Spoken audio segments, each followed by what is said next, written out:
Dans la présence du Seigneur, vous savez, c'est très important souvent. Dans nos assemblées, partout dans le monde, dans nos assemblées, les chères filles de l'assemblée ne trouvent pas des gens à leur dimension dans leur assemblée. Elles sont en train de regarder toujours au dehors les hommes, alors que non, tu as le meilleur prince à côté de toi. Tu as le prochain milliardaire du siècle à côté de toi. Parce qu'il est habillé comme ça, là, tu crois seulement que j'étais un wassa-wassa. Non. Non. Le mariage est une naissance. Quand on naît, tout le monde naît nu. Oui ou non? Mais attends, au bout de 25 ans, tu vois ce qu'il y a. Donc, votre mari est assis à côté de vous au nom de Jésus. Fille de Dieu, ayez le courage. Vous savez, il vaut mieux ne pas prendre un homme déjà accompli.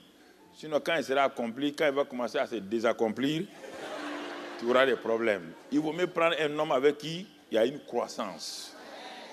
Et vous vous élevez ensemble. Et vous avez les biens ensemble.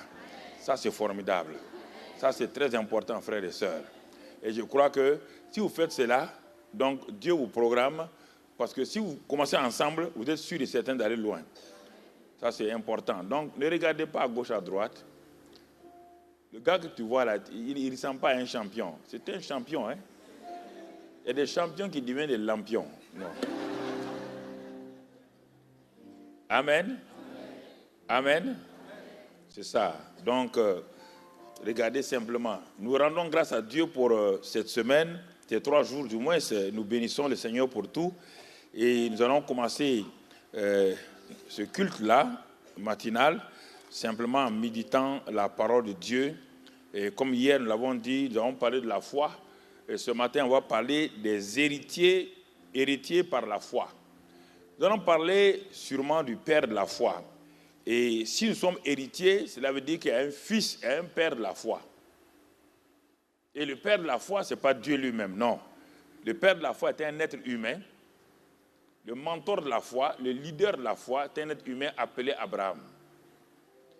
Et puisque c'est notre Père, nous allons apprendre avec lui pas à pas comment est-il devenu le Père de la foi alors qu'il n'était pas Père de la foi. Comment est-il devenu Père de la foi? Et tu vas voir là le processus, comme on l'a dit hier, comment la foi est si simple si nous suivons simplement les voies de Dieu. Et pour cela, nous pouvons lire dans Hébreux 10, versets 35 à 39, une déclaration de Paul, un autre homme de la foi. Il dit « N'abandonnez donc pas votre assurance, à laquelle est attachée une grande rémunération. À toute assurance, il y a une rémunération. Toute assurance est payée. Toute assurance a une récompense extraordinaire. » Dit, n'abandonnez pas cette assurance-là. Parce que dans la foi, le premier élément de la foi, c'est la ferme assurance. Avant d'aller à la démonstration, il faut d'abord commencer par l'assurance. C'est pourquoi il dit, n'abandonnez donc pas votre assurance à laquelle, partout où il y a l'assurance, vous voyez, à l'assurance est attachée une rémunération.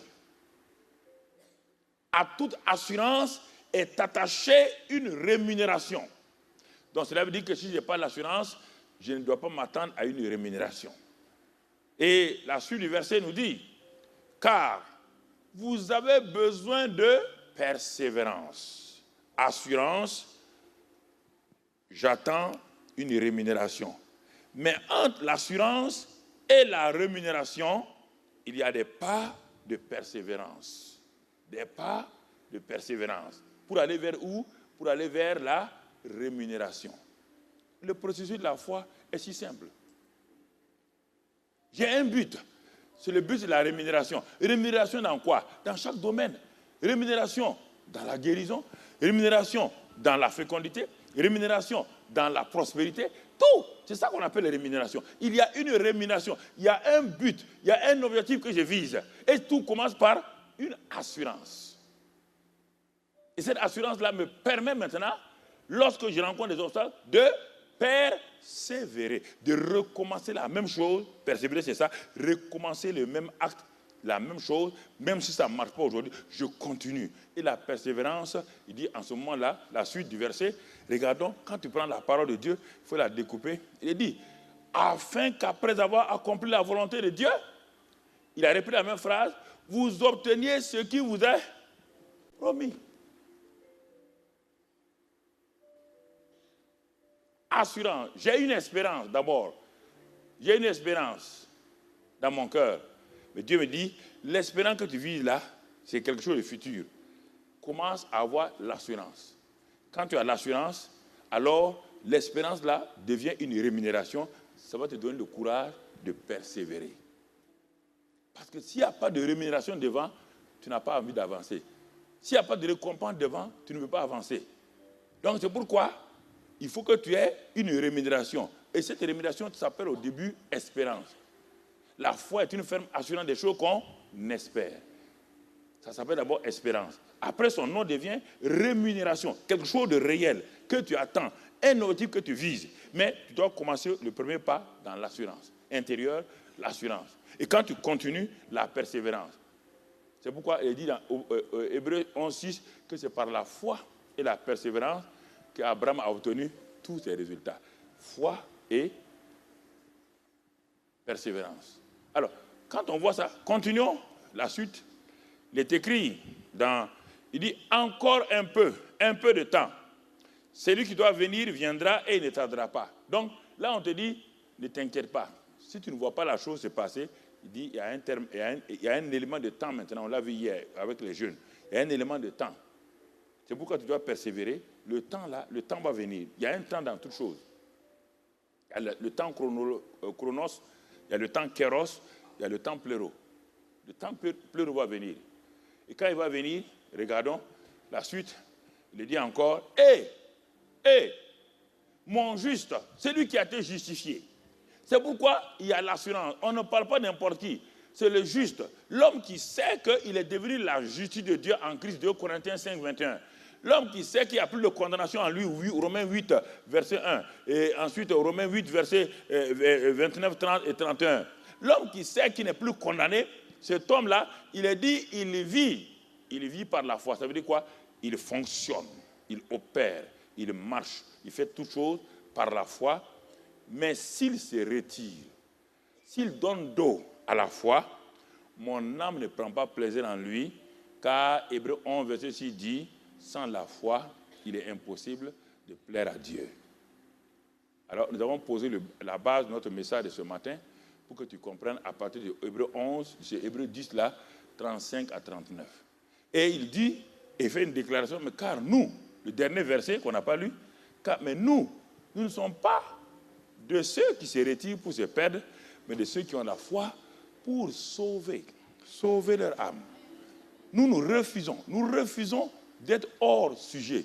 Nous refusons, avec cette assurance-là, cette persévérance-là, cette rémunération-là, nous refusons. Je déclare, je refuse d'être parmi ceux qui échouent. Je refuse de me voir dans l'échec. Je refuse de me voir mourir prématurément. Je refuse de voir ma famille se diviser. Je refuse, car je suis parmi ceux qui, par l'assurance, la persévérance, obtiennent les promesses. Et je prends les promesses. Alléluia. Je prends les promesses. Elles sont sûres et certaines. Dieu ne ment pas. Celui qui a fait la promesse ne ment pas. Il n'y a en lui aucune ombre de variation. Aucune ombre. Il veille sur sa parole pour l'exécuter. La foi simple. Quand nous la comprenons comme Dieu comprend. C'est un don. On l'a vu hier, Romains 12, il n'y a pas un d'entre vous ici qui n'a pas la foi. Il a été donné à chacun d'entre vous. Mais vous ne l'utilisez pas. Ça, c'est le premier verset. Nous allons prendre l'étude de cas. On fait une étude de cas sur Abraham. Vous savez, en matière de marketing, j'ai enseigné ça 2 ans à l'université. Il y avait un livre qu'on appelle la Bible des marketeurs. Il y a des éléments en marketing qu'il faut avoir, sinon tu ne pourras pas aller loin. Il y a la collecte des données. La collecte des données va te permettre de rassembler tout. Et dans ça, quand tu as fait la collecte des données, il y a ce qu'on va appeler le brainstorming. Le brainstorming va te permettre de mettre en ébullition toutes tes pensées et tout, et de ça va sortir quelque chose. Et c'est ça un objectif général. Mais un objectif général avec des sous-objectifs. Parce qu'il y a d'autres éléments que tu dois voir. Pour que, enfin, le produit que tu veux sortir, il y a la concurrence, il y a le prix, il y a tous ces éléments-là. Tu dois rassembler tous ces éléments-là pour te permettre à ton directeur commercial, directeur des produits, de placer le produit parmi les nouveaux produits et qu'il fasse une percée. C'est ça, mon frère. Quand tu arrives là, ce n'est pas un problème. C'est pourquoi c'est facile de faire le commerce si tu as la sagesse de Dieu. On ne copie pas les choses. Non. Tu regardes donner un produit, c'est quoi? C'est d'étudier les besoins des gens. Quels sont les besoins? Tu étudies et tu sors le produit correspondant à leurs besoins. C'est pourquoi dans les supermarchés, ce que nous avons appris dans les b.a.-ba du commerce, donc de distribution, donc à l'université, c'est qu'on fait les produits les plus nécessaires. On ne les met pas devant les gens. Ce sont les produits nouveaux que personne ne veut qu'on met au niveau des yeux des gens. Et on les fait passer à la télévision. Et comme les bonnes femmes aiment ça, quand elles arrivent, dès qu'elles rentrent dans le magasin, elles voient quoi? Le produit. Si tu mets le nouveau produit qui n'est pas connu en bas, personne ne va se baisser. Mais les produits nécessaires, on les met en bas parce que tu es obligé d'acheter le savon, tu vas aller au fond. Et on met les produits les plus chauds là-haut. Mais à ton niveau là, on met les produits qui permettent, dès que tu rentres, tu te dis, ah, mais tiens, j'ai vu ça hier à la télé, je vais essayer. Et comme les femmes aiment essayer, elles essayeront toujours. Tant qu'il y a des femmes sur la terre, le commerce marche. Mais oui, le commerce marche, mon ami. Le commerce marche. Il y a des choses dans la vie chrétienne, il faut s'asseoir. Tu es un producteur de preuves. Assois-toi pour voir où tu veux aller. Ta vie là, où est-ce que tu l'as programmée? Tu l'as programmée dans quoi? Quelles sont les étapes de réalisation de ton produit, de ta vie? Quels sont les éléments, les obstacles? Comment les vaincre? Comment tu vas les vaincre? Quelles sont les capacités, les potentiels que tu as? Quels sont les éléments que tu regardes chez quelqu'un d'autre que tu veux prendre pour améliorer ce que tu n'es pas? Et c'est à partir de ce moment, tu construis ta vie maintenant des éléments que tu as en ta possession. Aucun maçon ne construit sans avoir placé des briques et tout. Ça, c'est important. Quand vous comprenez ces choses simples-là, votre vie devient facile. Ne croyez pas qu'en allant prier, il y aura des choses qui vont se passer. La prière est bonne, mais elle doit venir à un moment précis. La prière est comme une pluie. Si rien n'a été ensemencé, s'il pleut, si vous arrosez un terrain, c'est de l'herbe qui va sortir et des épines. Donc nous devons comprendre la foi là. Si nous la comprenons simplement, il y a une assurance en nous. Alors, dans cette étude de cas d'Abraham, on va voir d'où Abraham vient. N'oubliez pas que nous sommes dans la faveur divine et nous sommes dans l'héritage. Et nous sommes dans ce sujet-là depuis le début de l'année. Depuis l'année passée, vous êtes là-dedans, dans l'héritage. Et ce séminaire, on a dit, on va ajouter l'élément faveur divine. On va voir si cet homme-là a réuni tous ces ingrédients. S'il est le père de la foi, et qu'on ne trouve pas ce que j'ai dit hier, parler, agir, s'il n'y a pas tous ces éléments dans la vie d'Abraham, donc il n'est pas le père de la foi. Je suis un menteur. Si on ne trouve pas tout ce que j'ai dit depuis le début, là, la faveur divine chez Abraham, donc il n'est pas le père. Dieu a mis tout dans cet homme-là. Mais d'où cet homme-là vient? Il faut d'abord, on va aborder la faveur divine. La faveur divine, ça, on va l'aborder. Dans Josué 24, regardons d'où était cet homme-là. Josué 24. Et au verset 2 et 3. Josué 24, verset 2 et 3, il est dit, Josué dit à tout le peuple, ainsi parle l'Éternel, le Dieu d'Israël. vos pères, Térak, père d'Abraham et père de Nacor, habitaient anciennement de l'autre côté du fleuve et ils servaient d'autres dieux. Abraham n'était pas hébreu. Non. Abraham était un Irakien de l'autre côté du fleuve. Il n'était pas hébreu. Il n'y a pas de juifs encore. Il n'y a pas d'hébreu encore. Regardez un homme qui servait d'autres dieux que l'éternel Dieu. Ça, c'est la faveur divine. Un homme qui est de l'autre côté du fleuve, du mauvais côté du fleuve. Du côté où il y a l'adoration, du côté où il y a l'ignorance, du côté où il y a toutes sortes de magie, de sorcellerie. Il ne connaissait pas Dieu, il était de l'autre côté. Il n'était pas un candidat selon les hommes pour être l'instrument que Dieu a voulu faire de lui. Si les hommes devaient chercher quelqu'un, Abraham serait le dernier à être choisi. Mais la faveur divine choisit parfois ceux à qui vous n'attendez pas pour produire le programme de Dieu, car Dieu connaît le cœur des gens. Si vous comprenez ça, votre vie devient facile. Vous n'allez pas imiter quelqu'un, vous n'allez pas envier quelqu'un, vous n'allez pas jalouser quelqu'un. La jalousie vous vous montre que vous êtes dans l'insécurité. Toute jalousie est une expression d'insécurité intérieure et ensuite de complexe d'infériorité. Toute jalousie.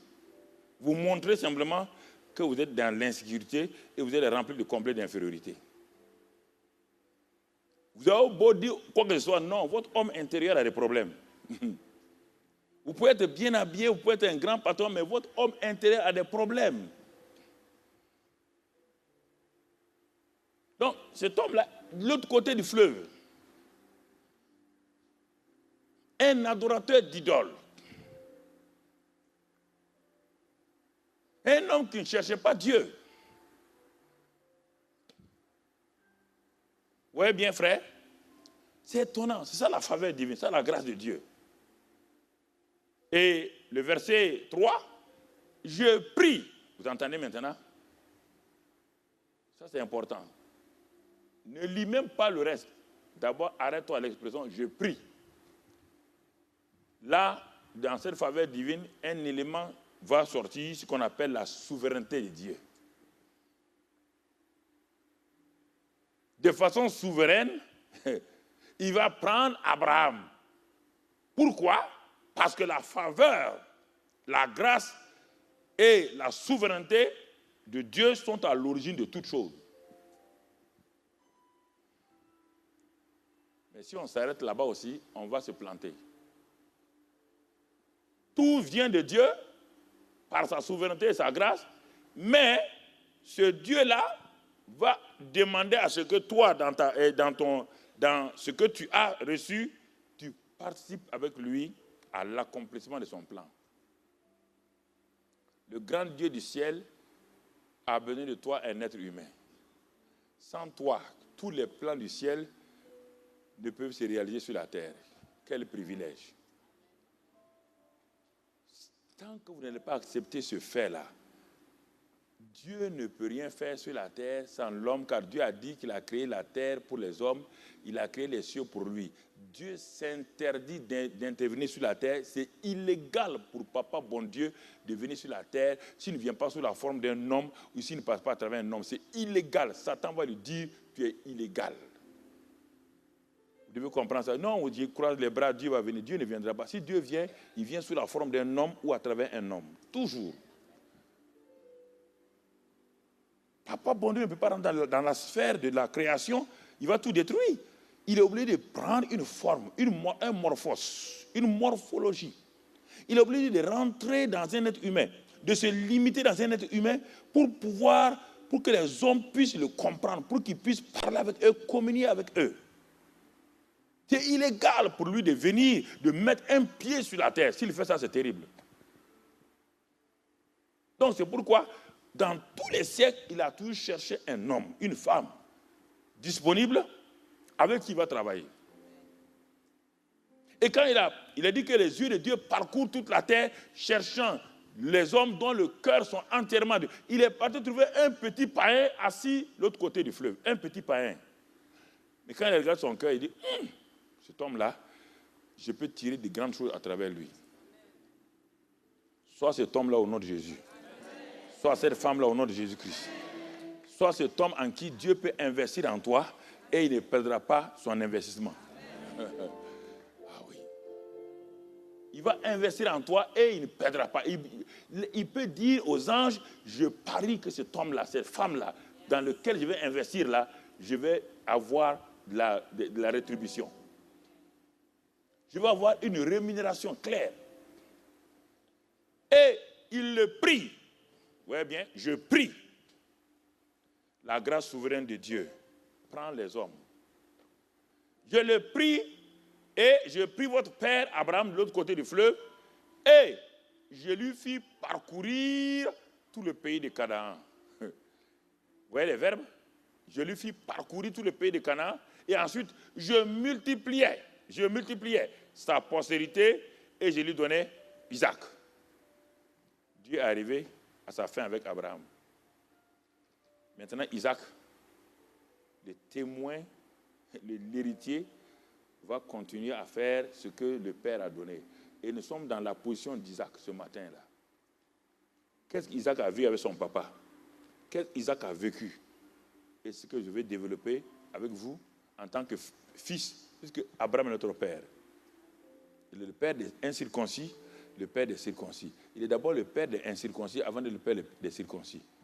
Abraham a reçu Dieu quand il était incirconcis. L'incirconcision est venue plus tard. Quand Isaac est né, quand Ismaël est né, Dieu a dit de circoncire donc tous les mâles de sa famille. Alors, nous allons avancer. Il le prie. C'est Josué qui nous fait ce compte rendu. Retournons maintenant dans Genèse 12, quand il le prie là. Quand il le prie, il y a des choses que Dieu va faire pour qu'il n'y ait pas un mélange dans notre vie. Qu'il n'y ait pas de mélange. Parce que souvent, si 12, verset 1, l'Éternel dit à Abraham. Maintenant, jusqu'à présent, Josué ne nous a pas dit que Dieu a parlé à Abraham. On a dit qu'il prie, il le fit parcourir, il le multiplia. Ça, ce sont les actions de Dieu. Maintenant, on va voir la relation entre Dieu et l'homme qui a été pris. Ah, tu es cet homme-là qui a été choisi par Dieu. Dieu, dans sa grâce souveraine, t'a connu avant la fondation du monde. Dieu, dans sa grâce souveraine, t'a pris de l'autre côté du fleuve, du mauvais côté du fleuve, et t'a fait transférer. Colossiens 1,13 dit la même chose, non? Il nous a délivré de la puissance des ténèbres et nous a transférés dans le royaume du Fils de son amour. C'est ça qu'il a fait avec Abraham. C'est la même chose, textuellement. La Bible ne se contredit pas. L'Ancien Testament et le Nouveau Testament se complètent. Il l'a pris, il l'a transféré. Il nous a pris, il nous a transféré. Maintenant, c'est pourquoi. Il va parler, il va dire maintenant quel est son but. Jusqu'à présent, il ne nous a pas dit, on ne nous a pas dit pourquoi il fait ça. Maintenant, Dieu va s'adresser à toi personnellement. Il s'adresse à toi personnellement. Et il te parle personnellement. Il parle, toi qui l'as pris là, qui l'a délivré de la puissance des ténèbres et qui l'a transféré dans le royaume du Fils de son amour, en qui tu as la rédemption et la rémission des péchés, Colossiens 1, 13, 14. Dieu te parle maintenant. Il dit à Abraham. Voilà. Dieu parle. Dieu a un projet pour toi. Il dit, va-t'en de ton pays, de ta patrie, de la maison de ton père, dans le pays que je te montrerai. On a eu à aborder ça, votre pasteur a eu à aborder ça plusieurs fois, on ne va pas s'arrêter dessus. Il y a trois choses ici, trois dimensions. Pays, patrie et maison de ton père. C'est trois qualités de vie. Le pays, c'est en général ton origine là où tu es. Ta patrie, ce sont tes sentiments, tout ce qui est lié. Ça, c'est au niveau de ton âme. Pour la patrie, on est prêt à perdre son âme. Pour la patrie, on combat. Parce qu'il y a quelque chose de fort en nous, au niveau de la patrie. Et il dit maintenant, la maison de ton père. Ça, c'est ton esprit. Le pays, c'est le corps qui est visible. La patrie, c'est ton âme. La maison de ton père. Dieu habite en toi, la maison de ton père, c'est ton esprit. Dieu n'habite pas dans ton âme ni dans ton corps, il habite dans ton esprit. Il dit, parce que la maison de son père était une maison détruite. Parce que notre esprit est mort. Tant qu'on n'a pas une nouvelle création, notre esprit est mort. Nous sommes morts spirituellement. Donc Dieu dit, mais Abraham, si on doit marcher ensemble, il faut que tu quittes la mort. Tu quittes la mort, tu quittes les émotions négatives, ta patrie là, tes sentiments, tes émotions. Parce que tes sentiments tu as été moulé dans le négatif, tu as été moulé dans l'imagination négative, tu as été moulé dans les blessures, tu as été moulé dans des sentiments terribles. Il faut que tu quittes là-bas.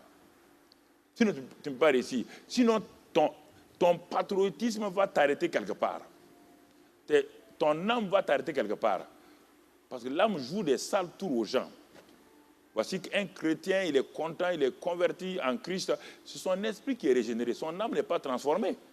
Et brusquement, au milieu de 15 ans de christianisme, vous le voyez, il commence à commettre des choses terribles. Tout le monde est choqué. Non, il ne faut pas être choqué. Il est retourné dans son ancienne patrie. Il n'a jamais été libéré de sa patrie, de son âme. Il a quitté son pays, l'environnement physique. Il a quitté là-bas. Mais il n'a pas quitté l'environnement sentimental et émotionnel. Il n'a pas quitté. 15 ans plus tard, il est rattrapé parce qu'il n'a pas fait le changement. Il n'a pas appliqué Romains 12, verset 2. Il a continué à se conformer, à se mouler au moule de ce monde-là, sans se départir pour connaître la volonté de Dieu, ce qui est bon, agréable et parfait. Il a continué à vivre dans ses propres émotions, dans sa propre volonté, dans ses propres désirs, et ça l'a rattrapé sur la route. Ça l'a rattrapé sur la route. Quand Dieu veut œuvrer avec nous, il fait la nouvelle création. Nous sommes une nouvelle création. Et maintenant, il dit, ok, tu es une nouvelle création, pour que ça puisse aller de l'avant, ton ancien patron là, qu'on appelle ton âme là, il faut qu'elle soit renouvelée, que les éléments de ton âme soient renouvelés, restaurés et renouvelés. Et ça va permettre, si ton esprit et ton âme sont en accord, ton corps sera contrôlé, car le corps n'est qu'un simple caméléon. Quand le caméléon va dans un environnement vert, il devient vert. Quand il est dans un environnement rouge, il devient rouge. Donc c'est ton esprit, ton âme qui contrôle ton corps. Parce que si spirituellement tu es en bonne santé, en bonne relation, alors ça agit sur ton corps. Mais on le voit aujourd'hui, le monde est stressé. C'est ça qui amène des nouvelles maladies qu'aucun comprimé ne peut soigner, qu'aucune opération ne peut soigner. Les maladies venant du stress sont des maladies qu'on ne peut pas soigner dans les hôpitaux. Impossible. Et ça détruit des hommes. Dans l'Occident, là, il faut prendre les livres. Ça détruit des hommes et des femmes comme cela. Ça les détruit en grand nombre.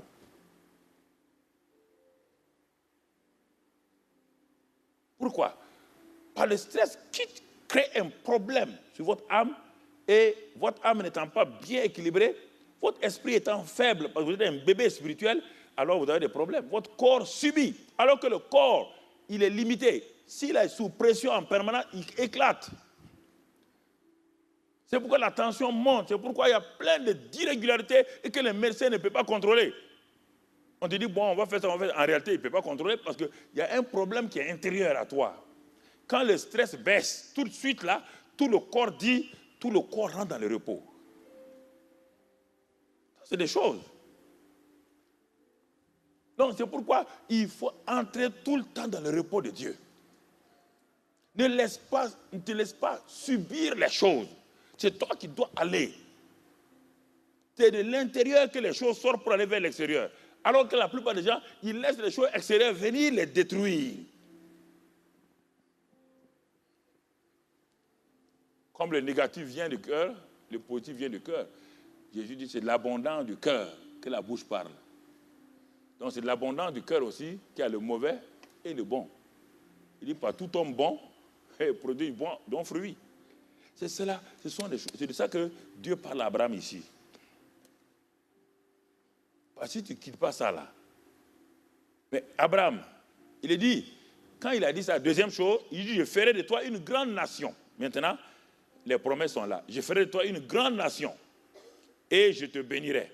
Je rendrai ton nom grand et tu seras une source de bénédiction. Formidable. Tout ça, ce n'est pas pour Abraham seulement, c'est pour toi et moi.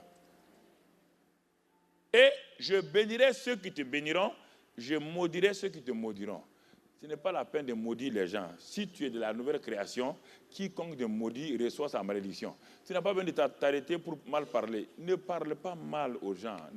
Ne les maudis pas. Laisse tomber. Dieu te dit clairement, si tu as quitté l'autre côté du fleuve et tu es du bon côté du fleuve là, quiconque te bénit sera béni, quiconque te maudit sera maudit.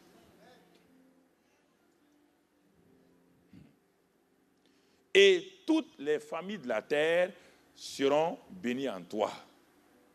On trouve la même chose. Toutes les familles de la terre seront bénies en toi. Un seul homme, à cause de lui, toutes les familles de la terre ont été bénies.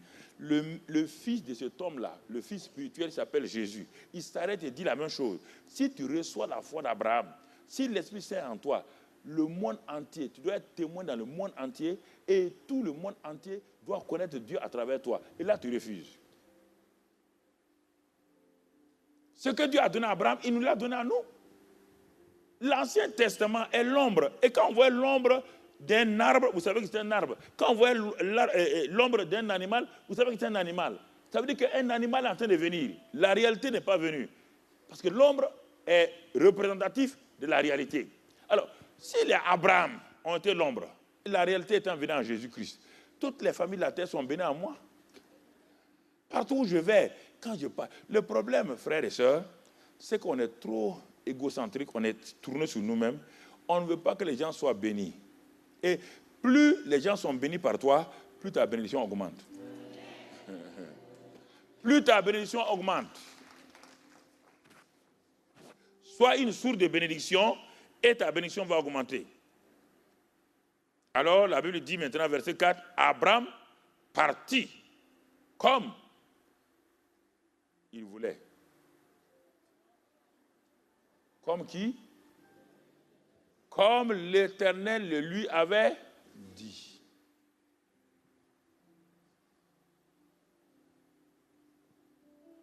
Alors, Dieu a parlé. Il a dit que la foi vient de ce qu'on entend. Dieu n'a pas dit à Abraham d'inventer la foi. Vous voyez, la foi, là, ce n'est pas difficile. Tant que Dieu n'a pas parlé, il n'y a pas de foi. Quand on dit que tu n'as pas de foi, tu te fâches. Mais dis-moi quelle est la parole que Dieu t'a dit pour Dieu. La foi n'est pas une chose, non, ce n'est pas la croyance. Les démons croient, ils tremblent. La foi est liée à la parole de Dieu. Elle n'est pas liée, ce n'est pas une foi religieuse. Les gens disent la foi catholique, foi protestante, foi orthodoxe, c'est du mensonge. Il y a des croyances, ouais, des doctrines, mais pas la foi. La foi est liée à Dieu. Elle n'est pas liée à un homme. Elle est liée à la parole de Dieu. À la parole de Dieu. Donc, quand on dit que tu n'as pas la foi ici, il faut examiner. Si tu n'as pas la foi, il faut reconnaître qu'il n'y a pas la foi. Parce que la foi est enracinée dans la parole. Tu n'as jamais vu un arbre être en l'air sans sol. Il n'y a pas de foi sans parole. Donc, il faut que tu sois... Non, les gens se fâchent. Non, comment? Tu veux dire que moi je suis incrédule? Non, il y a des croyants incrédules. Les Nazaréens étaient des croyants incrédules. Parce que la foi, ce n'est pas un acquis qu'on a et qu'on utilise comme un vœu. Tout de suite, devant cette situation-là, une parole est donnée. Tu utilises la foi, tu gagnes ça. Demain matin, tu rencontres une autre situation et là, tu faillis. Pourquoi? La foi n'est pas quelque chose que tu transportes. Non, devant chaque problème, il faut que tu manifestes la foi. Donc, c'est pourquoi tous les jours, tu dois être attaché à la parole. Tous les jours, tu dois être attaché à la parole. Alors que toi, tu es faible, tu n'as pas de connexion avec la parole de Dieu. Sache maintenant que ta foi est faible, non pas parce que Satan, ni personne, Parce que tu ne te nourris pas de cette parole-là, écrite-là, tu ne te nourris pas de ça et tu veux avoir la foi.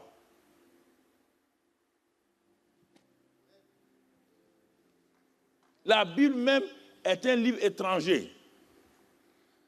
Ta Bible, là, tu l'as depuis 5 ans, quand on regarde, on dirait une Bible neuve.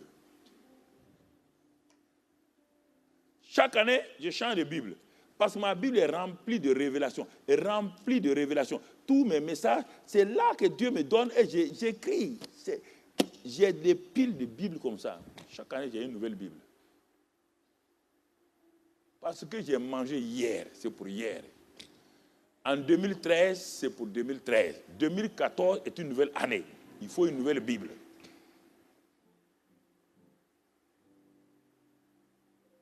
Ne sois pas sentimental lié à ta Bible là. Ne la mets pas sous ton oreiller. La Bible n'est pas un oreiller. La Bible, non. N'en fais pas une affaire religieuse. Il y a des gens qui sont comme ça. Ah, ma Bible, la Sainte Bible.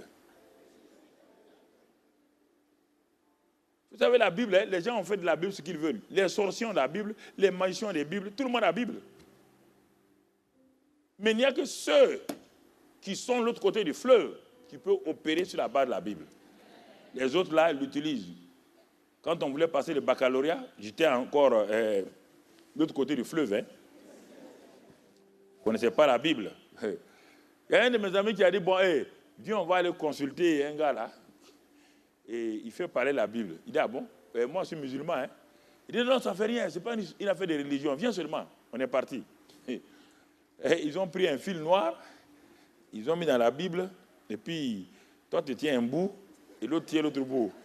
Et puis on dit, Sainte Bible, si je vais réussir, balance du côté droit. Bon, c'est comme quand on est dans l'obscurité, le monsieur nous manipule, on ne sait pas. Et effectivement, la Bible a commencé avec coucou. Est-ce qu'une Bible bouge? On nous prend nous aimons les choses mystérieuses, nous aimons les choses bizarres. C'est normal. Lui, il tient l'autre bout, moi, je tiens l'autre bout. Moi, je ne bouge pas. Mais lui, il sait, il a manipulé pendant des années, il a eu une technique. Il a fait bouger la Bible. Mais sa main ne bouge pas, mais la Bible bouge. Pour moi, oula, c'est fort ça. Sa main ne bouge pas, mais la Bible bouge. C'est comme ça, les escrocs.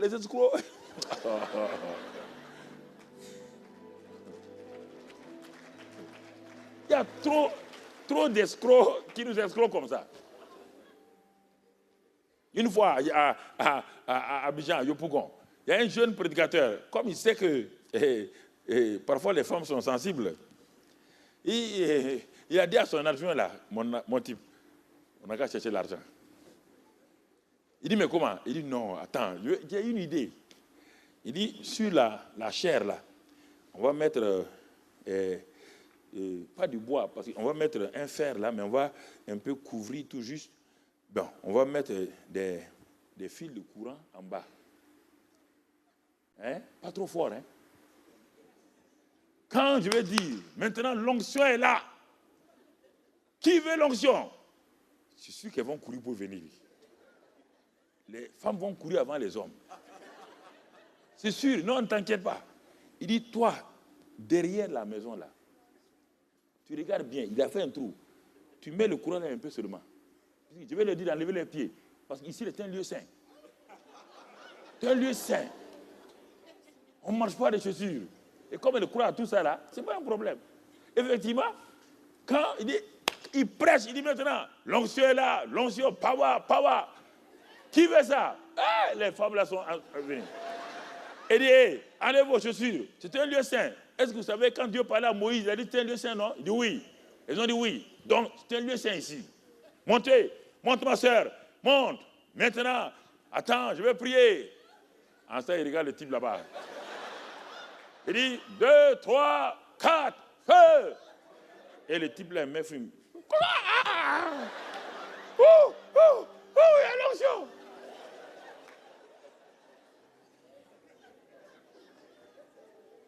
Jusqu'au jour, il n'a pas donné l'argent à l'autre.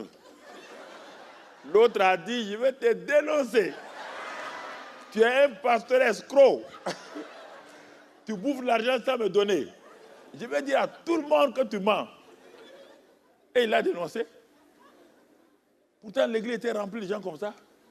Qui a l'onction? On est en train de vous électrocuter, vous dites qu'il y a l'onction. Seigneur. Ah, Seigneur, aide-nous. Seigneur, aide-nous. Oui, bien, Abraham partit. Il est parti comme l'Éternel lui avait dit. Et Lot partit avec lui. Abraham était âgé de 75 ans lorsqu'il sortit de Charan. Jusqu'à présent, on n'a pas vu encore la foi. La parole de foi a été donnée. Mais on n'a pas vu encore en quoi Abraham est le père de la foi. Ce texte ne nous dit rien. Abraham commence maintenant la marche de la foi. Puisqu'il est parti. Il est parti sur la base de quoi? Il est parti sur la base de la parole. C'est ça qui est important. Au moment où tu vas commencer nous avons dit hier que la foi parle, elle agit. Ce que nous avons vu hier. Nous allons voir est-ce que Abraham va faire ça. À l'école de la foi, on doit apprendre à parler et à agir selon chaque situation. Est-ce que papa Abraham va faire ça? Alors, pour comprendre cela, on va aller chez l'homme qui a eu la révélation. Il s'appelle Paul. Il n'était pas au temps d'Abraham, mais il a compris la révélation de toute la vie d'Abraham. Il va le résumer dans Romains 4. Il va résumer toute la vie, la foi d'Abraham dans Romains 4. On va le lire maintenant, Romains 4, verset 16. C'est là qu'on va tirer notre texte ce matin. Romains 4, verset 16.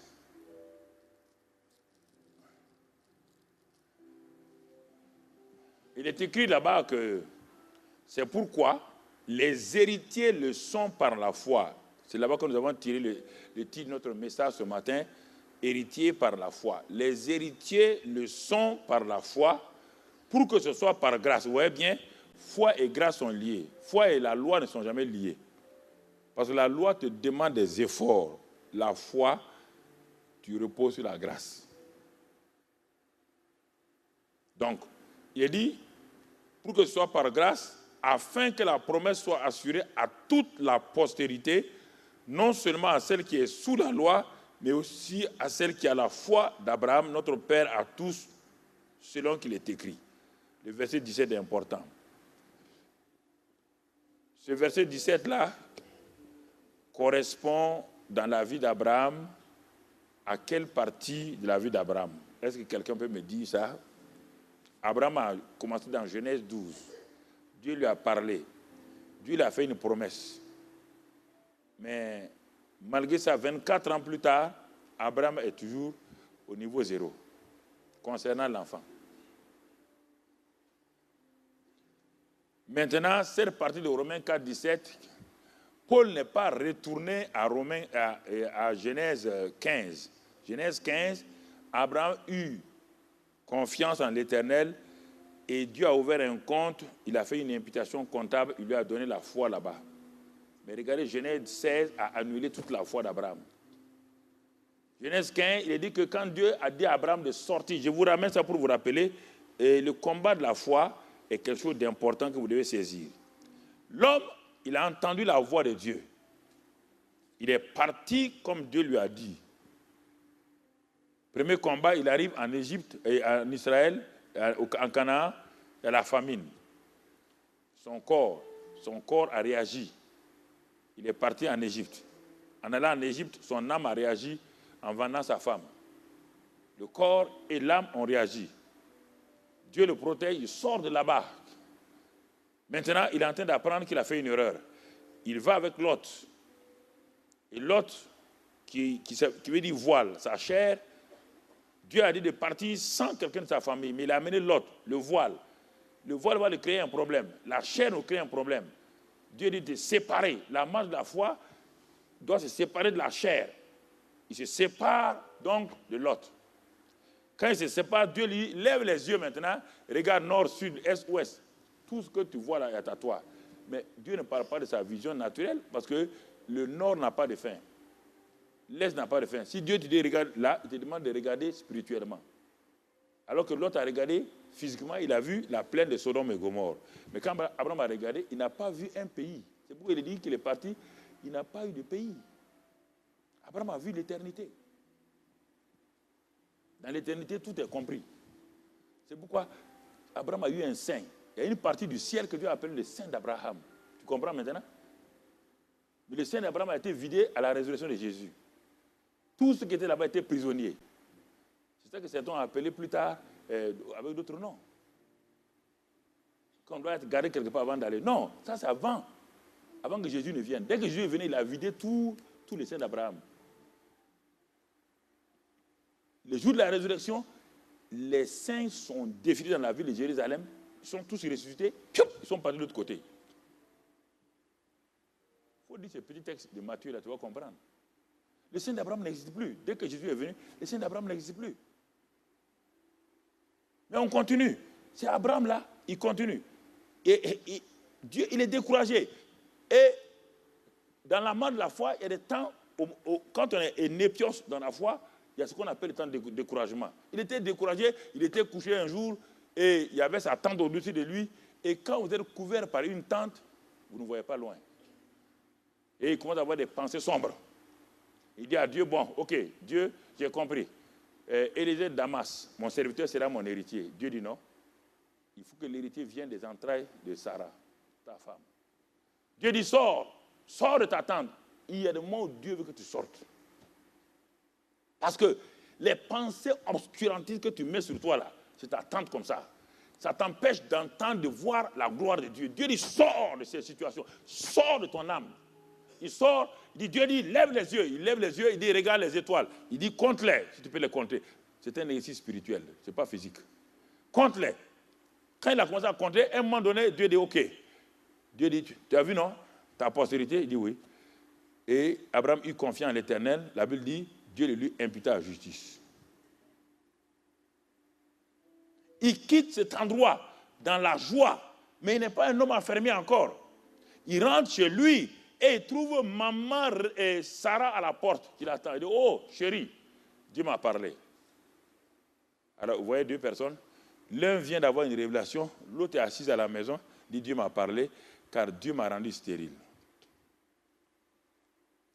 Il y a l'homme qui vient de saisir la vision. Il a vu tous ses enfants, sa postérité. Il est heureux, il est content, il court pour aller annoncer à sa femme. Le diable a préparé Sarah. Dès qu'il arrive, avant qu'il ouvre sa bouche, il dit non, mon gars, Dieu m'a rendu stérile. Et deuxièmement, rapidement, avant qu'il parle encore, j'ai compris. Quand je méditais aujourd'hui là, j'ai reçu une parole. Dieu m'a dit, c'est Agar. Le vieux Abraham, depuis longtemps, il regardait Agar. Il a oublié tout. Il a oublié les pensées de Dieu. Il dit, ah bon, la jeune fille ronde là, tu me la donnes. Sarah dit oui. Il dit, ah bon, tu es sérieux? Il dit oui. Ah bon? Il dit merci. Je n'ai même vu une femme aussi gentille que toi. Ah! La fille que l'homme regarde depuis longtemps là, maintenant toi, tu prends ta cadeau, tu lui donnes. Voilà le problème. Les batailles ont commencé. Le combat de la foi, si c'est mêlé par la chair, des pensées, ça amène des combats terribles. Et un fruit va sortir. Ce fruit-là, jusqu'aujourd'hui, ça continue. Le combat de la foi, il faut savoir s'arrêter, examiner. Quand ça ne va pas, il ne faut pas se laisser. Parce que Satan veut te donner des solutions. Il est tout le temps là de te dire des solutions. Non, non, tu peux faire comme ça. Il n'y a pas deux plans. Dans le combat de la foi, il n'y a pas deux plans. Si tu as échoué, arrête-toi là-bas. Laisse Dieu venir te trouver là-bas et recommence à marcher avec lui. Hein? Reste là-bas. Et Dieu viendra. Dieu viendra te trouver et vous allez continuer ensemble. Si tu quittes la route de Dieu, tu vas dans un sentier là, tu vas rencontrer des choses là-bas qui vont te créer des problèmes. Et c'est en ce moment-là, Dieu ne parlait plus à Abraham. Combien d'années? Il a 13 ans. Dieu revient dans Genèse 17 et dit, bon Abraham, je vais te dire une chose, je m'appelle El Shaddai.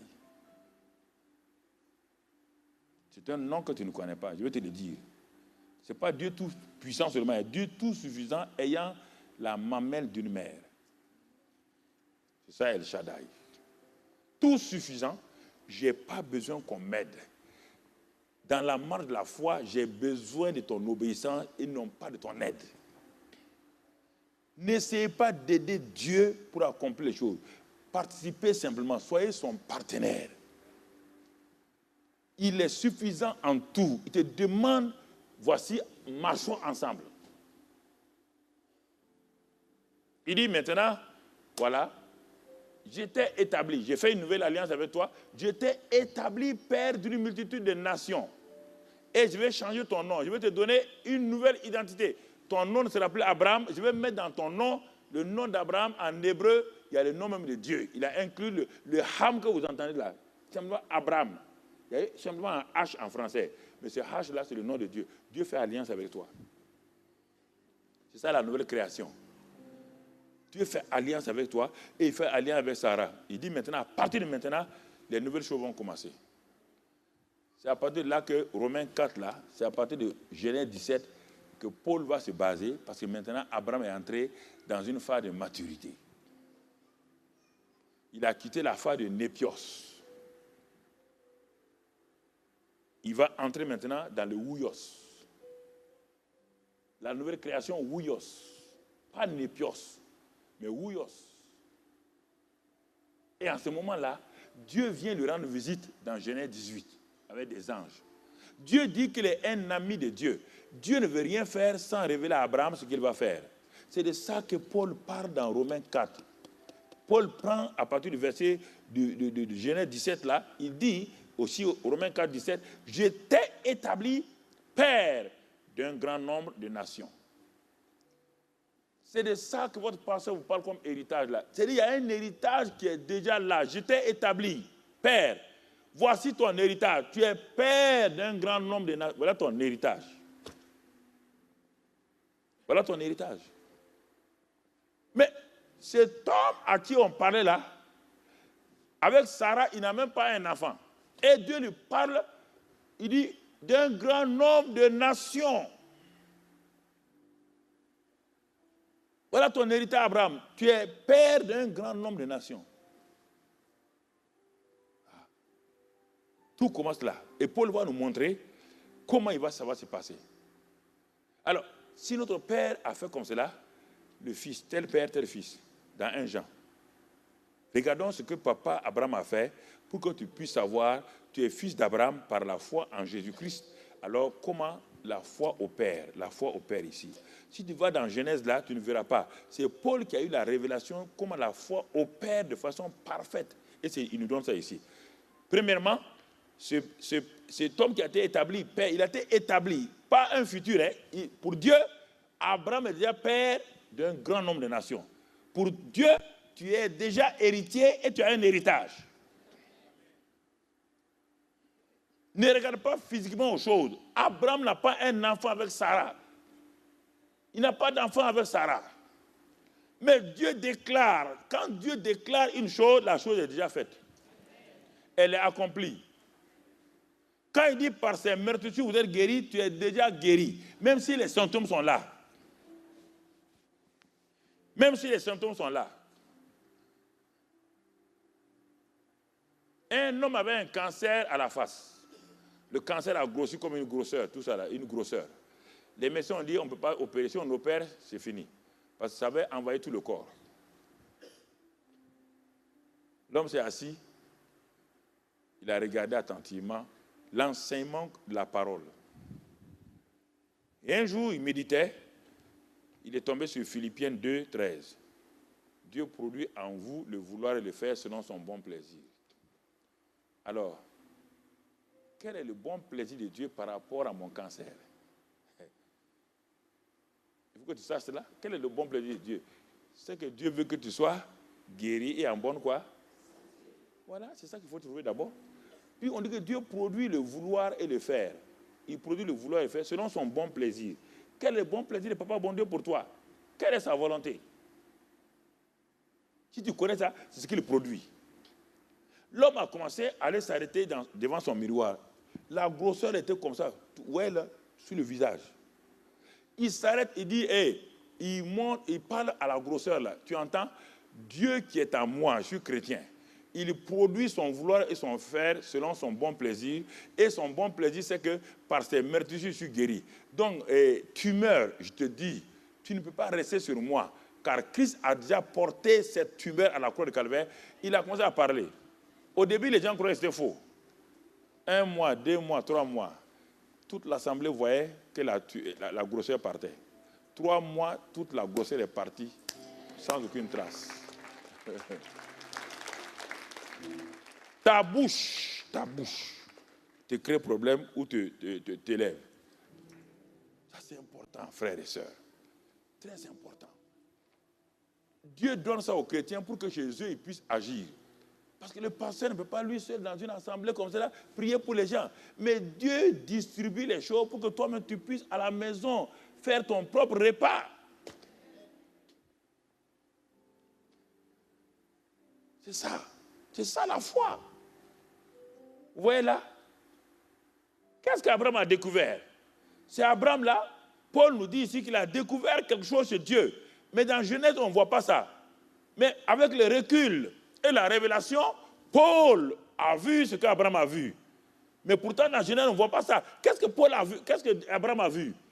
Quand Abraham regardait Dieu qui venait chaque fois, que Dieu qui lui parlait, il a découvert 2 choses en Dieu. Il a découvert 2 éléments en Dieu. Il a dit, Abraham est notre père devant celui auquel il a cru. Il a cru en quel Dieu? Ah, voilà maintenant. Tu as cru en quel Dieu? On te dit qu'Abraham a cru en Dieu. Quel Dieu? Lequel Dieu? Il était longtemps avec les faux dieux.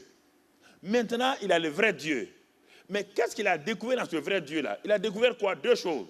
Premièrement, ce Dieu-là qui donne la vie aux morts. Ah! Paul nous montre qu'à partir du moment où Abraham, il est en train de résumer toute la vie d'Abraham ici en 2 mots. C'est-à-dire que quand Abraham amenait Isaac sur le mont Morija, et quand ses serviteurs ont dit, mais chef, on est en train de partir là, il y a quoi? Et quand l'enfant a dit à son papa, papa, je vois ici le feu, je vois le feu, je vois le bois, je vois le couteau, mais où est l'agneau? Il a dit, l'Éternel se pourvoira. Et il a dit à ses serviteurs, le jeune homme et moi, nous irons sur la montagne pour adorer Dieu, on revient. C'est ça que Paul est en train de dire ici. Donc, Abraham sait, il a découvert quelque chose en Dieu, même si lui, il égorgeait Isaac. Et il était prêt. Quand le couteau allait l'égorger, Dieu l'a arrêté. Ça veut dire que quoi? Il a participé à une résurrection. Il a vu en Isaac, Dieu donne la vie aux morts. Ah! Dieu a commencé à découvrir. Abraham a commencé à découvrir que le Dieu qu'il a appelé là est un Dieu qui donne la vie à tout ce qui est mort. Saint mort, avenir mort, tout ce qui est mort dans ta vie, tout, ton mariage mort, Dieu donne la vie. Le Dieu que tu sers, écoutez-moi, tout le christianisme se base sur ça. Ne cherche pas les choses. Dieu donne la vie à tout ce qui est mort. Il donne la vie. Tout ce qui est mort dans ta vie, famille, avenir, études, regarde, arrête-toi. Découvre que Dieu donne la vie, donne la vie. Première chose. Dieu est l'auteur de la vie. Ne t'embourbe pas dans des prières inutiles. On va prier. Tu vas prier quoi? Tu es dans la confusion. Tu vas prier quoi? Tu vas dire quoi à Dieu? Tu es en train de faire des récriminations. Tu es en train de faire des murmures, des choses que personne ne va écouter. Abraham a découvert maintenant le Dieu à qui il a fait. Il avait vécu avec les dieux de confusion. Et souvent, nous venons au christianisme avec la confusion de ces faux dieux autour de nous. Et nous croyons que notre Dieu la ressemble à ces faux dieux. Et c'est pourquoi on est pris en otage pendant des années. On dit, ah mais Dieu aurait dû faire. Toi, tu peux commander Dieu. Dieu aurait dû faire. Tu es le patron de Dieu. Et gynécie comme ça, Dieu aurait dû faire ça. Il aurait dû faire. Tu commandes Dieu. Pourquoi tu veux tout petit comme ça, là, quand Dieu disparaît? Il faut dire, Seigneur, je suis à ta disposition. Ah, Dieu aurait. Mais pourquoi Dieu a laissé ce type-là mourir? Tu sais pourquoi il est mort? Tu sais pourquoi il est mort? On dit, mais pourtant il était engagé à l'église. Qui t'a dit ça? C'est l'homme le plus méchant à l'église qui est mort comme ça, là. Toi, dit qu'il était engagé. Il est engagé parce qu'il courait dans l'église, il soulève le tapis. Il soulevait le tapis, il mettait des fétiches et puis il parlait mal contre le pasteur. Dieu l'a tué. Bang! Et ah, Dieu, mais on ne comprend pas. Qui t'a dit ça? Vous jugez les gens au hasard comme ça, là. Ah, c'est ça le problème des gens. Vous ne comprenez pas. Le discernement, vous ne comprenez pas les choses. L'engagement, ce n'est pas l'activisme. Hein. Pas confondre un activiste et puis un engagé. Pas le confondre, c'est deux choses différentes. Donc, vous voyez là, Dieu donne la vie aux morts. Ça s'est ancré en Abraham. C'est ça l'assurance. L'assurance. Donc, tout ce qui est mort, le sein de Sarah, tout ce qui, on va le voir tout à l'heure là, ce que je te dis là, il va le faire. Il va le démontrer sa foi. Deuxième chose, il a découvert en Dieu quoi? Que Dieu appelle les choses qui ne sont point comme si elles étaient. Ah, Dieu a commencé à appeler, il a dit que l'enfant qui venait s'appelle qui? Isaac. Il a commencé à appeler Isaac alors qu'Isaac n'existait pas. C'est ça. Il appelle les choses qui ne sont point comme si elles existaient. C'est pourquoi Dieu a dit à Abraham et Sarah, l'enfant là qui va naître s'appellera Isaac. Commencez à dire Isaac. Commencez à parler, appelez-le. Ah mais pasteur, il n'est pas encore là, misérable. Appelle-le. Il n'est pas encore là. Il n'est pas encore là, comment ça? Une femme est venue, c'est pasteur est assis ici, mon mari va me divorcer avec moi parce que je n'ai pas d'enfant. Il dit, ah bon, tu n'as pas d'enfant? Toi, n'as pas d'enfant. Tu es sûr? Dieu a dit à Adam et Ève, soyez féconds. Il a dit, sauve-toi. Montre-moi le verset où il a dit, sauve-toi là. Il dit, mais pasteur, il faut me comprendre. Je ne te comprends pas. Moi, je comprends Dieu. Le pasteur ne comprend pas les gens. Je te comprends, moi, je comprends Dieu. Je ne comprends pas tes problèmes. Je lui ai dit, ce soir-là, tu quittes le séminaire là. Ton mari là, lui, il est banquier, elle aussi, elle est banquière. C'est le féminin des banquiers. Ça, c'est mon vocabulaire. Il faut prendre ça. Souvent, il faut marquer ça. Et j'ai dit, cette nuit-là, tu vas le trouver à la maison. Dis, il a fait chambre séparée. Je vais dormir dans ta chambre là. Elle est partie, il a dit, ah, ce Karambira encore, il voudrait laver le cerveau. Ah bon, il a dit de faire quoi? Non. Il a dit, il est venu dormir dans ta chambre. Il dit, ok, de toute manière, j'ai posé les papiers pour le divorce. Je te donne 1 mois. Si votre Dieu est là tout le temps en train de vous flatter, prendre vos dîmes et vos offrandes. Les gars, le ventre de ton passé, il est gros comme ça. Donc, il bouffe vos dîmes et vos offrandes là. Les gens sont méchants, hein?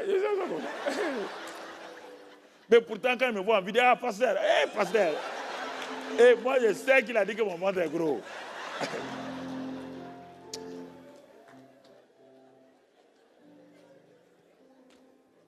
C'est comme ça. Les gens sont hypocrites. Elle a dormi. Le lendemain encore, le séminaire, il dit, va dormir. Deuxième nuit, elle a dormi. Il dit, ça suffit, là, laisse. Dieu a travaillé. Il dit, pasteur, je ne sens rien. Il dit, mais tu sens quoi? Tu veux sentir quoi? Quand Dieu fait l'enfant, on sent ça, non? Quand Marie a été en grossesse, Marie a senti ça. Il dit, va, sois tranquille. Elle a resté 1 mois. 1 mois après, elle avait quelques petits jours. Elle est partie pour voir un examen et tout. On a fait le test simplement chose. Le médecin dit, mais, le gynécologue dit, mais madame, c'est pas possible. On vous a traité tout. Il y a quelque chose. Il dit, non, attends, je vais appeler mon mari.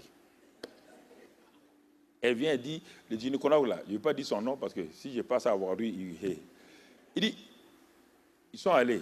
Il dit, mais le mari, pour résumer, il dit, non, ils sont allés, le médecin dit, votre femme est en grossesse. Aujourd'hui, ils ont plusieurs enfants. L'homme s'est converti à Christ.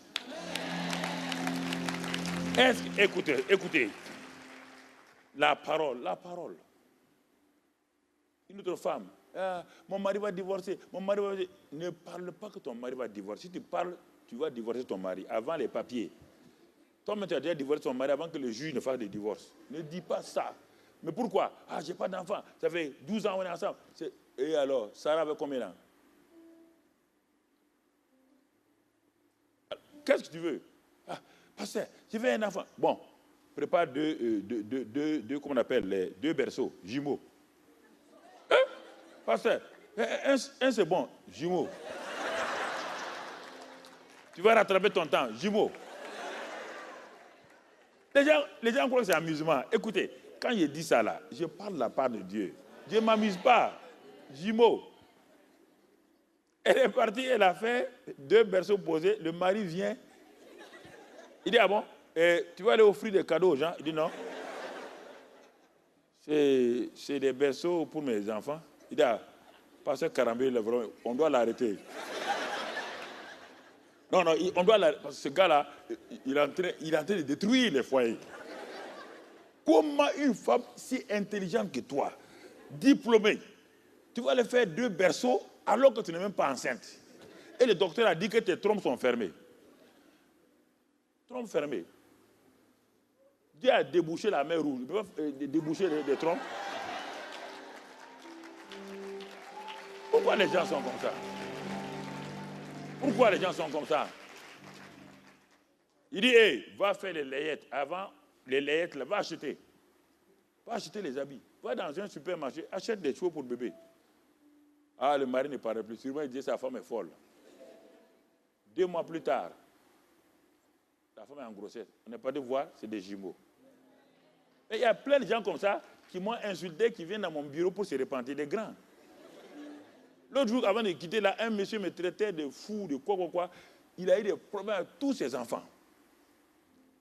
Il ne croit pas. Sa femme m'a dit, bon, on va aller voir le pasteur. Oh, je garde toi. Ils sont venus. Quand j'ai parlé aux enfants et tout, quand tout est devenu calme, lui est devenu calme, il a dit, mais, il dit à mon protocole, je croyais que votre type était un rigolo, mais je vois qu'il est au sérieux. Hein. Toute ma famille a la paix. Mais il est venu au culte avant qu'on quitte. Écoutez, frère, quand je vous parle comme ça, c'est sérieux. En même temps, je suis en train de parler à 2 femmes qui sont parmi vous. Ok, très bien. Bon, on va continuer. On va continuer parce que je dois terminer à l'heure. Le chef a dit, il m'a donné l'heure, donc je vais obéir. Regardons la suite. Il est dit, maintenant qu'il a su que Dieu donne la vie aux morts et appelle les choses qui ne sont point comme si elles étaient, regardez maintenant la dynamique de la foi. Alors il s'est arrêté, il a commencé à espérer contre toute espérance. C'est-à-dire qu'il n'y avait pas d'espérance en Sarah, ni en lui. Il a commencé à développer l'espérance contre le manque d'espérance. Ça c'est fort, hein? Là où il n'y a pas d'espérance, lui, il a espéré. C'est-à-dire que là où il n'y a pas d'espérance humaine, l'espérance humaine, on parle de ça. Là où les hommes n'ont pas d'espérance humaine, quand tu lis la Bible, il faut savoir qu'est-ce que Dieu veut dire. Hein? Espérant contre toute espérance. Ça veut dire que sur le plan humain, scientifique, il n'y a pas d'espérance. Mais lui, il a utilisé l'espérance spirituelle pour dominer le manque d'espérance scientifique. C'est ça. Il n'y a pas d'issue. Il n'y a pas d'espérance. Il n'y a rien à l'horizon. Il a pris l'espérance liée à Dieu, le Dieu d'espérance. Dieu s'appelle comme ça, le Dieu de l'espérance. Il a pris cette espérance, puis il sait que Dieu donne la vie aux morts. Il a pris cette espérance-là, il est parti coiffer le manque d'espérance, donc, au niveau humain, scientifique. Espérant contre espérant, il crut. Il crut.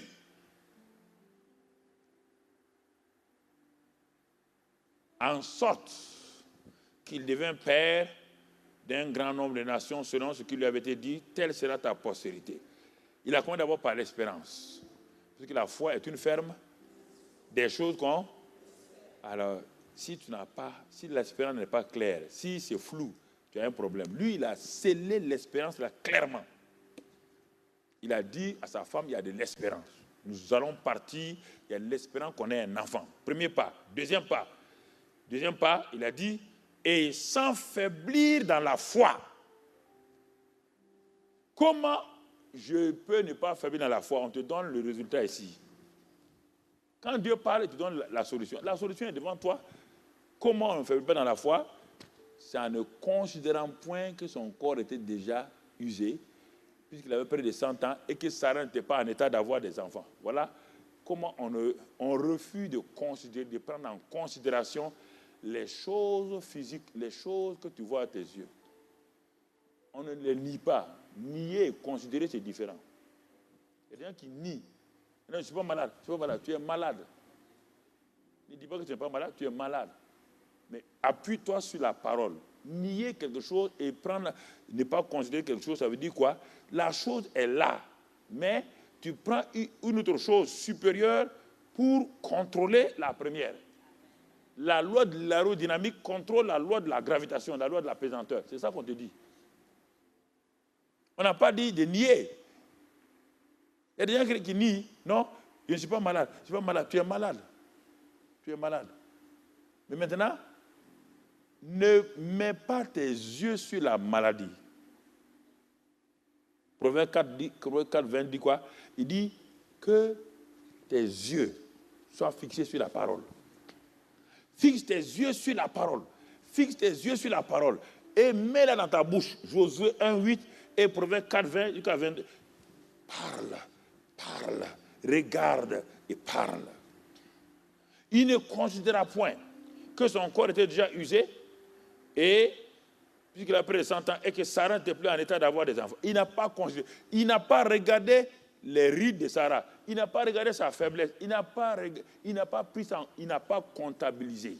Il a refusé d'ouvrir un compte et de créditer cela. La plupart des chrétiens sont des comptables. Et ils ouvrent tout le temps des comptables où tout est débit. Une comptabilité avec débit, c'est la faillite. Pourquoi vous ne créditez pas? Créditez la parole de Dieu pour contrebalancer les débits de la parole de Satan. N'oubliez pas une chose, Satan est le Dieu des passés ratés. Satan, c'est le Dieu des passés ratés. Il aime te rappeler les passés ratés. Jésus-Christ est le Dieu du présent parfait, du futur glorieux et du passé effacé.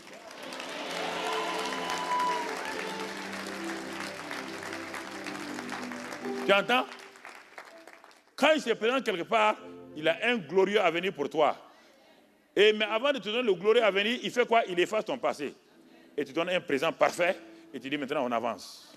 Satan te rappelle tout le temps tes passés ratés. C'est à toi de choisir. Si tu veux vivre avec Satan, avec les passés ratés, vis avec lui.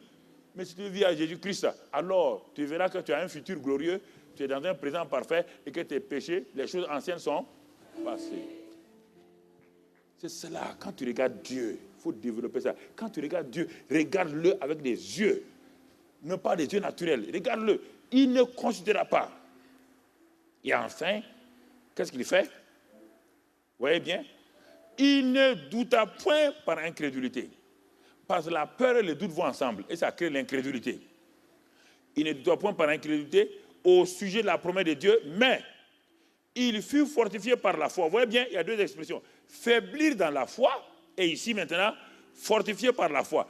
Faiblir dans la foi, là, c'est quand je considère les événements, quand je considère la situation de mon mari, quand je considère la situation de mes enfants, quand je considère mon patron, quand je considère ça, je faiblis.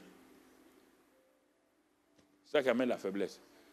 Quand on considère les choses. Mais fortifié dans la foi, ça aussi, ça, ces ingrédients. Vous voyez bien les deux termes? Faible dans la foi, il ne considéra point. Fortifié par la foi, en faisant quoi? Pour se fortifier par la foi, on donne gloire à Dieu. On commence à parler. Je refuse l'échec dans ma vie. Je refuse la pauvreté. Non, je refuse. Dis-moi, un homme aussi puissant, un prince de Dieu, comment je vais échouer? Mais Dieu m'a donné toutes choses. Le Seigneur est mon berger, je ne manquerai de rien. Hein? Il me fait répondre à des verts pâturages. Il me dirige près des eaux paisibles. Il restaure mon âme et il me conduit dans les sentiers de la justice à cause de son nom. Quand je traverse la vallée de l'homme de la mort, je ne crains aucun mal, car il est avec moi. Sa houlette et son bâton me rassurent. Et il dresse une table en face de mes adversaires. Et il oint ma tête et ma coupe déborde. Oui, le bonheur et la grâce m'accompagneront et j'habiterai dans la maison du Seigneur. Ah! Hey! Hey! Hey! Alléluia! Je m'arrête et je me parle à moi-même. Je ne manquerai de rien.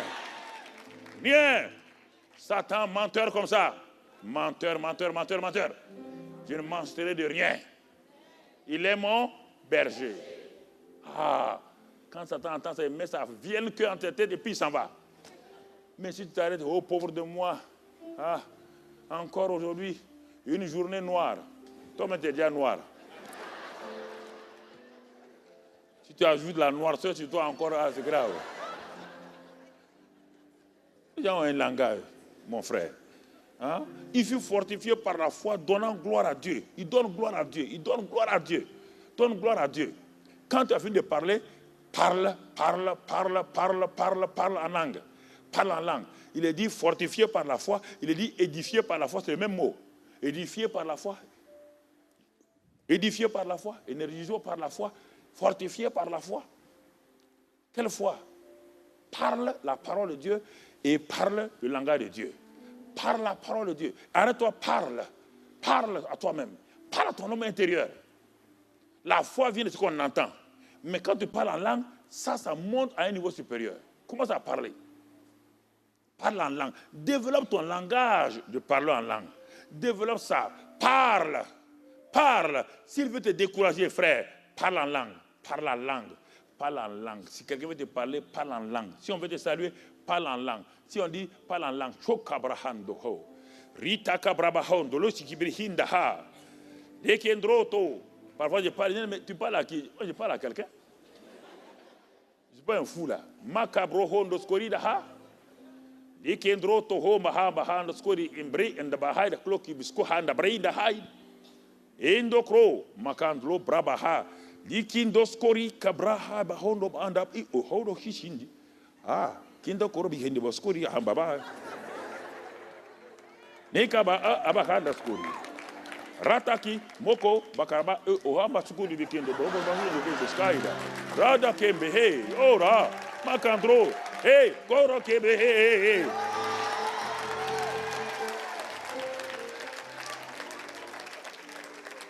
Je m'édifie moi-même. Alléluia. Je m'édifie. Frère, je m'édifie. Et en m'édifiant, alors, mon homme intérieur grandit, s'affermit. Mon homme intérieur devient un géant. Devient un géant. Et Satan devient un nain à mes yeux. Vous comprenez, frère? Ce que je vous dis là, tant que vous ne pratiquez pas ça, vous allez, c'est comme si une belle histoire que je vous raconte, et quand vous allez vous sortir, c'est comme vous sortez d'un rêve. Ce que je vous dis là, c'est ce que je vis. C'est ce que je fais.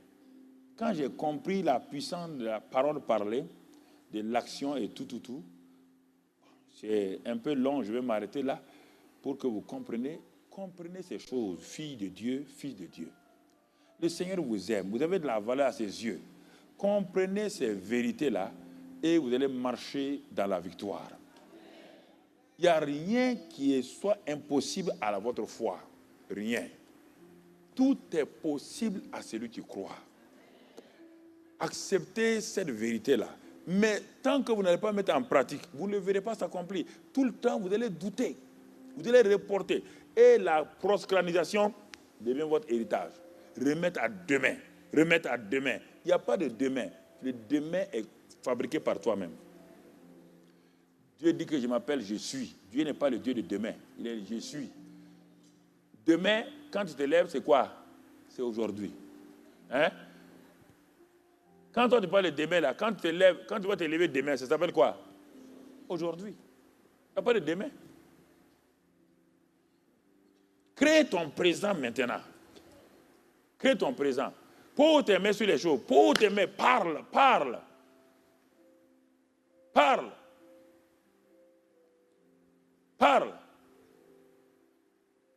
Ma voiture ne démarre pas. Il n'y a pas quoi. Tu vas démarrer. Comment? Tout ce qui a été créé a des voies. Au nom de Christ Jésus, tu démarres.